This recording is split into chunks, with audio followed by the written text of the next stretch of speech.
पदोन्नति भटनागर बुलेटिन की शुरुआत करेंगे महत्वपूर्ण खबर के साथ, जहां सदन में मनरेगा का नाम बदलते हुए जो बिल पेश किया गया उसको लेकर घमासान भी एक तरफ देखने को मिला, तो वहीं इस बिल में कई बड़े बदलाव भी सामने आए हैं। जी राम जी इसे नाम दिया गया और इसी के साथ इसमें 100 दिन की अवधि बढ़ाते हुए 125 दिन की गई और 125 दिन रोजगार की गारंटी यानी कि अब इसके माध्यम से मिल पाएगी। तो देखिए, आज लोकसभा में केंद्र सरकार ने एक नया बिल पेश किया है जो मनरेगा की जगह लेगा और नया ग्रामीण रोजगार गारंटी कानून बनाया जाएगा। इस बिल का नाम विकसित भारत गारंटी फॉर रोजगार एंड आजीविका मिशन बिल 2025 रखा गया है, जिसे शॉर्ट फॉर्म में वीबी और जी राम जी के नाम से जाना जाएगा। इस बिल के जरिए सरकार नया रोजगार गारंटी कानून बनाने जा रही है जो मनरेगा की जगह लेगा। इसमें 125 दिन रोजगार की गारंटी होगी, जबकि मनरेगा में 100 दिन रोजगार की गारंटी होती थी। इस बिल में राज्यों की भी हिस्सेदारी तय की जा रही है, जबकि मनरेगा में सिर्फ केंद्र की ही हिस्सेदारी होती थी। लेकिन इस बिल को लेकर देश में जबरदस्त सियासी बवाल मच गया है। कांग्रेस समेत तमाम विपक्षी पार्टियां विरोध कर रही हैं। सरकार का कहना है कि यह विधेयक विकसित भारत 2047 के राष्ट्रीय विजन के अनुरूप एक नया और व्यापक ग्रामीण विकास ढांचा तैयार करने के उद्देश्य से लाया गया है। बिल के प्रावधानों के अनुसार हर वित्तीय वर्ष में प्रत्येक ऐसे ग्रामीण परिवार को जिसके वयस्क सदस्य बिना किसी विशेष कौशल वाले शारीरिक कार्य के लिए स्वेच्छा से तैयार हो 125 दिनों के रोजगार की कानूनी गारंटी दी जाएगी। सरकार का दावा है कि इससे ग्रामीण क्षेत्रों में आय सुरक्षा बढ़ेगी और रोजगार के अवसरों का विस्तार होगा। माननीय अध्यक्ष महोदय, मैं प्रस्ताव करता हूं कि मुझे विकसित भारत गारंटी फॉर रोजगार एंड आजीविका मिशन ग्रामीण VB जी राम जी विकसित भारत जी राम जी बिल 2025 को सभा में पूरा स्थापित करने की अनुमति दी जाए। जी राम जी। माननीय अध्यक्ष महोदय, तो मनरेगा का नाम बदलते हुए जी राम जी को आज पेश किया गया सदन में। ये वो बिल है जो मनरेगा के नाम में बदलाव लाएगा और इसी के साथ क्या कुछ बदलाव हुए, चलिए ग्राफिक्स के जरिए आपको समझाते हैं कि किस तरीके से ये महत्वपूर्ण बिल लाया गया है और इसके माध्यम से आने वाले समय में क्या कुछ बड़े बदलाव होंगे। तो संसद में आज जी राम जी पेश किया गया, जहां नए बिल में ग्रामीण परिवार के एक सदस्य को काम मिलेगा। इसके तहत जो उद्देश्य मनरेगा का था वही उद्देश्य सुनिश्चित किया जा रहा है, लेकिन उसे और ज्यादा रिफाइन करते हुए बेहतर किया जा रहा है। तो नए बिल में 125 दिनों के लिए रोजगार की गारंटी सुनिश्चित की गई है, जो कि मनरेगा में पहले 100 होती थी, अब उसे बढ़ाते हुए 125 कर दिया गया है। तो संसद में आज जी राम जी की चर्चा और नए बिल में 125 दिनों के लिए रोजगार की गारंटी सुनिश्चित करने पर भी फैसला। तो कुल खर्च का 60% पैसा केंद्र सरकार देगी, जबकि पहले ऐसा होता था कि केवल केंद्र सरकार ही अपनी हिस्सेदारी रखती थी, लेकिन अब राज्य सरकार भी इसमें हिस्सेदारी रखेंगी। नए बिल में 40% पैसा राज्य को देना होगा और 60% पैसा केंद्र को देना होगा। तो ये हिस्सेदारी तय की गई है। ये एक बड़ा बदलाव जो है इसमें किया गया है मनरेगा, यानी कि नाम बदलने के साथ ही साथ ये भी बदलाव। तो बिल का मकसद विकसित भारत के विजन के साथ आगे बढ़ना है, आगे की रूपरेखा तैयार करना है और इसीलिए क्योंकि लगातार विकसित भारत की चर्चा हो रही है, ऐसे में 2047 से पहले ये एक ऐतिहासिक कदम समझा जा रहा है और इसी के चलते इसमें इसके नाम में तो बदलाव किया ही गया है, साथ ही साथ नाम के साथ साथ और देखिए नाम बदलाव हुआ है और बदलाव नियमों को लेकर भी किया गया है। लेकिन इस दौरान जो ये तस्वीर हम आपको दिखा रहे हैं, इसका मकसद ये है दिखाने का कि संसद में आज इसको लेकर हंगामा भी हुआ, क्योंकि ये कहा गया विपक्षी कांग्रेस पार्टी की ओर से कि ये वर्तमान सरकार जो है महज सिर्फ इसमें इंटरेस्टेड रहती है कि आखिर किस तरीके से नाम बदल दिया जाए, जबकि ग्राउंड जीरो पर तस्वीर वही है, फंडिंग कम हो जा रही है, लेकिन मनरेगा का नाम बदल दिया जा रहा है। साथ ही साथ क्योंकि मनरेगा से गांधी जी का नाम हटाया गया, इसको लेकर विरोध किया जा रहा है और आप देखिए हाथों में पोस्टर लिए हुए हैं, जहां बापू के पोस्टर लेते हुए सभी ने विरोध यहां पर प्रकट किया है। अखिलेश यादव भी मौके पर नजर आए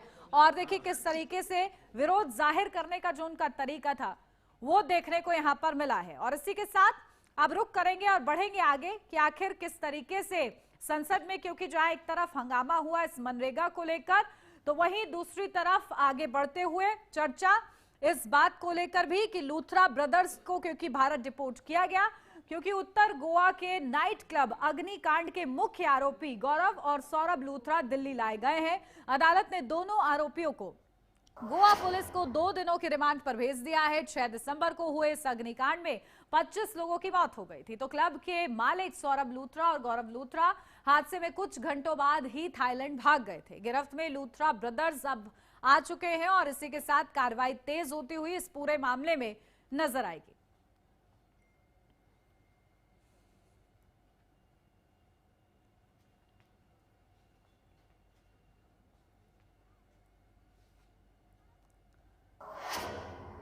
तो देखिए, गोवा नाइट क्लब अग्निकांड पर किस तरीके से लूथरा ब्रदर्स क्योंकि भारत लाए जा चुके हैं और ऐसे में उन्हें सुप्रीम कोर्ट से किस तरीके से बड़ा झटका लगा है, चलिए ग्राफिक्स के जरिए एक बार आपको समझाते हैं। जहां लूथरा ब्रदर्स को के लिए ये बड़ा झटका, जहां अग्रिम जमानत याचिका उनकी खारिज कर दी गई है। सुप्रीम कोर्ट की ओर से ये याचिका खारिज हुई है क्योंकि जमानत की याचिका लूथरा ब्रदर्स की ओर से डाली गई थी, जहां रोहिणी कोर्ट ने इस याचिका को खारिज कर दिया है। क्योंकि अग्निकांड होता है, 25 लोगों की जान चली जाती है, लेकिन लूथरा ब्रदर्स फरार हो जाते हैं और थाईलैंड जाके बैठ जाते हैं।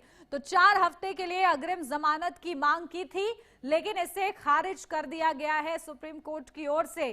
तो देखिए, लूथरा ब्रदर्स के लिए ये बड़ा झटका समझा जा रहा है क्योंकि 2 दिन के रिमांड पर भी अब लूथरा ब्रदर्स को भेज दिया गया है। ऐसे में उनसे पूछताछ की जाएगी। तो आपको बताते चले कि अग्निकांड के बाद थाईलैंड के फुकेट भाग गए थे ये लूथरा ब्रदर्स और वहां पर थाईलैंड पुलिस ने इन्हें गिरफ्तार किया, जिसके बाद इन्हें भारत डिपोर्ट किया गया और आज ही इन्हें पेश किया गया और साथ ही साथ 2 दिन के रिमांड पर भेजा गया है। तो देखिए, गोवा अग्निकांड में अब तक क्या एक्शन लिया गया है। हादसे के बाद थाईलैंड भाग गए थे ये लूथरा ब्रदर्स और इनके खिलाफ प्रशासन सख्त था और रवैया भी सख्त अपनाया हुआ था और इसी सख्त रवैये के साथ ये फैसला लिया गया, जहां पर लूथरा ब्रदर्स को वापस भारत लाने की प्रक्रिया शुरू की गई और इस प्रक्रिया के लिए भारत सरकार की ओर से इनके पासपोर्ट जो है वो रद्द कर दिए गए। सरकार ने लूथरा ब्रदर्स के पासपोर्ट को रद्द किया, जिसके चलते उन्हें भारत डिपोर्ट किया गया। तो इंटरपोल ने ब्लू कॉर्नर नोटिस भी जारी किया था लूथरा ब्रदर्स के खिलाफ। तो देखिए, गोवा अग्निकांड में ये अब तक एक्शन हुआ है, जहां गोवा के नाइट क्लब में क्योंकि भीषण आग लगी थी और वहां पर मनोरंजन की तस्वीरें आ रही थी, लेकिन अचानक वहां पर डांस फ्लोर पर चिंगारियों की बारिश होने लगती है और इस हादसे की वजह से 25 लोगों की जान गई थी, जिसमें स्टाफ मेंबर भी थे, पर्यटक भी शामिल थे। तो हादसे के बाद थाईलैंड भाग गए थे ये लूथरा ब्रदर्स और ऐसे में इनकी तलाश तेज हो गई थी। 6 दिसंबर 2025 की रात को यह घटना हुई थी, जिसने सभी को हैरान परेशान कर दिया था और उन तस्वीरों ने विचलित कर दिया था क्योंकि जश्न का माहौल था, लोग आनंद उठा रहे थे, लेकिन इस बीच ही दहशत में वो तस्वीर बदल जाती है। तो रोमियो नाइट क्लब में भीषण आग लगी थी, जहां पर डांस फ्लोर पर चिंगारियां गिरने लगती हैं और उसके बाद भीषण आग और इस वजह से 25 लोगों की जान चली जाती है, जिसमें स्टाफ के भी लोग होते हैं और साथ ही साथ पर्यटक भी होते हैं। तो देखिए, क्लब की छत पर बताया जा रहा है कि आग लगी थी और ये आग ने जिस तेजी के साथ विकराल रूप धारण किया, कई लोगों की दम घुटने की वजह से मौत हो गई थी। तो नाइट क्लब में वीकेंड पार्टी चल रही थी और ये वीकेंड पार्टी दहशत में बदल गई क्योंकि यहां पर भीषण आग लगी और करीब 100 लोग उस वक्त डांस फ्लोर पर मौजूद थे। सोचिए क्या स्थिति रही होगी, अफरा तफरी का माहौल उस वक्त बना और कुछ ही मिनटों में आग पूरे क्लब में फैल जाती है और दम घुटने की वजह से 25 लोगों की जान चली जाती है। दूर तक धुआं और लपटें उठती नजर आई, जहां पर लोगों को बाहर निकलने का रास्ता नहीं मिला। कई आरोप ये भी सामने आए कि बताया गया कि स्टाफ की तरफ से भी कोई गाइड नहीं किया गया। धुआं फैलते ही अंदर भगदड़ मच जाती है और इस भगदड़ की वजह से ही लोगों की जान जाती है। क्लब में स्टाफ और लोग फंस गए, जहां पर लोगों को बाहर एग्जिट का रास्ता नहीं मिला और दम घुटने की वजह से उनकी मौत हो गई। तो मौके पर पहुंची फायर ब्रिगेड की टीम और जब तक वो स्थिति को कंट्रोल करती, आग पर काबू पाती, तब तक 25 लोगों की जान जा चुकी थी। तो देखिए, आग पर काबू पाने से पहले ही ये बड़ा हादसा हो गया और इस हादसे की वजह से 25 लोगों की मौत हो गई और इस हादसे में 6 लोग घायल भी हुए, जिनका इलाज किया गया। तो देखिए ज्यादातर मौतें इस वजह से हुई क्योंकि लोगों का दम घुट गया, जिस तरीके से मैं जिक्र भी कर रही हूं, और दम इस वजह से घुटा क्योंकि लोग बाहर नहीं निकल पाए, धुएं का गुबार रहा अंदर। तो मृतकों में बताया जा रहा है कि 4 पर्यटक थे, 14 स्टाफ के मेंबर शामिल थे और कुल मिलाकर 25 की मौत हुई है, तो 7 मृतकों की पहचान नहीं हो पाई। तो इस तरीके से ये बड़ा हादसा हुआ और इसी हादसे में लूथरा ब्रदर्स की भूमिका महत्वपूर्ण मानी जा रही है। 2 दिन की रिमांड पर इन्हें भेजा गया है। पूछताछ में क्या कुछ खुलासा होता है ये देखना होगा। फिलहाल यार रुक रहे क्षणों से ब्रेक के लिए, जल्द हाजिर होते हैं।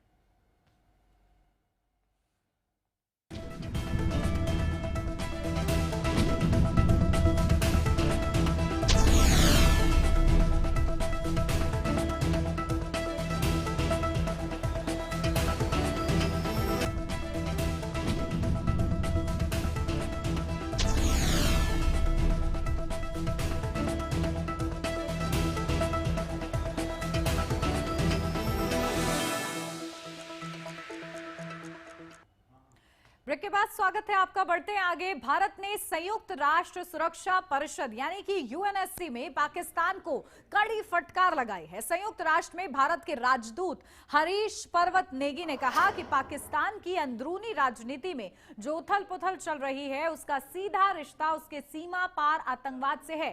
राजदूत ने कहा कि पाकिस्तान में पूर्व प्रधानमंत्री इमरान खान को जेल में डाल दिया गया, उनकी पार्टी पर रोक लगा दी गई और 27वें संशोधन के जरिए सेना ने संविधान को अपने हिसाब से मोड़ दिया। भारत ने इसे संवैधानिक तख्ता पलट बताया। राजदूत ने कहा कि पाकिस्तान जिस तरह लोकतंत्र और कानून के साथ व्यवहार कर रहा है वह उसकी गंभीर हालत को दिखाता है और उसी सोच के तहत वह लंबे समय से आतंकवाद को भी बढ़ावा देता रहा है।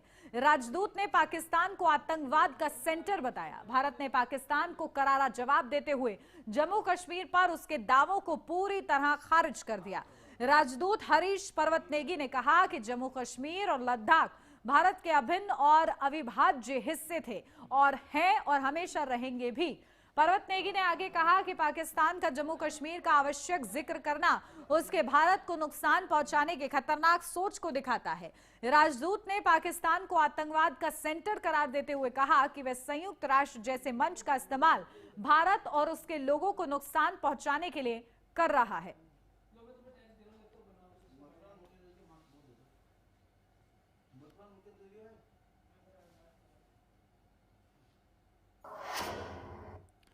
तो यूएनएससी में पाकिस्तान को लताड़ा गया है भारत की ओर से और भारत के जो रिप्रेजेंटर रहे हैं उन्होंने 2 टूक लहजे में कहा है कि पाकिस्तान को जवाब दिया जाएगा। चलिए आपको ग्राफिक्स के जरिए बताएंगे क्या बयान उनका है। उन्होंने कहा आज की बहस में पाकिस्तान की ओर से जम्मू कश्मीर का अनुचित उल्लेख भारत और उसके लोगों को नुकसान पहुंचाने के उसके जुनूनी इरादे को दर्शाता है। पिछले 4 दशकों में पाकिस्तान प्रायोजित आतंकी हमलों में हजारों लोगों की जानें जा चुकी हैं। इनमें सबसे हालिया अप्रैल 2025 में पहलगाम में हुआ हादसा था। वो विभत्स घटना थी जिसमें पाकिस्तान प्रायोजित आतंकवादियों द्वारा धर्म पूछकर 26 नागरिकों की जान ले ली गई थी। भारत ने अंततः घोषणा की है कि वो पाकिस्तान के साथ सिंधु जल समझौते को तब तक बहाल नहीं करेगा जब तक पाकिस्तान आतंकवाद को संरक्षण देना पूरी तरीके से बंद न कर दे। ये पी हरीश संयुक्त राष्ट्र में भारत के स्थायी प्रतिनिधि, उनकी तरफ से ये बयान दिया गया और इस बयान से ये स्पष्ट हो रहा है कि किस तरीके से क्या 2 टूक लहजे में कहा गया है। जहां यूएन में पाक को फिर लताड़ा गया है, भारत ने सिंधु जल संधि पर अपना रुख बरकरार रखा है कि यह संधि जो है स्थगित ही रहेगी क्योंकि पाकिस्तान सुधर नहीं रहा है।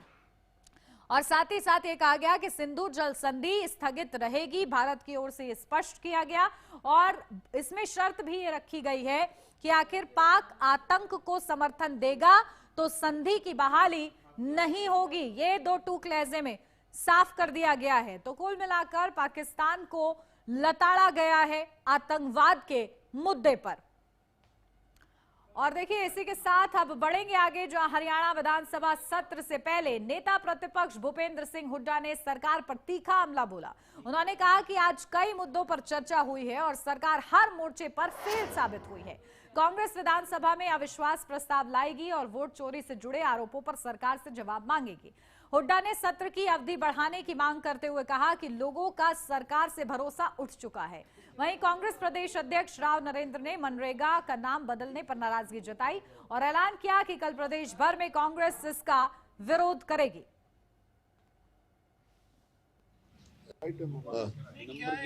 नंबर सवाल इस बात का नहीं है, विश्वास प्रस्ताव अगर नंबर गेम नहीं तो आएगा ही नहीं क्या? लोगों के तो जब लोगों को विश्वास ही नहीं है इस सरकार पे तो अविश्वास प्रस्ताव लाना तो हमारा ये प्रजातंत्र का एक अंग है भाई। विश्वास, लोगों को जब इस सरकार पे विश्वास ही नहीं है तो हम लेके आएंगे उसमें। वो तो मैं पहले कह चुका, अब तुम नहीं सुन रहा तो मैं क्या करूं?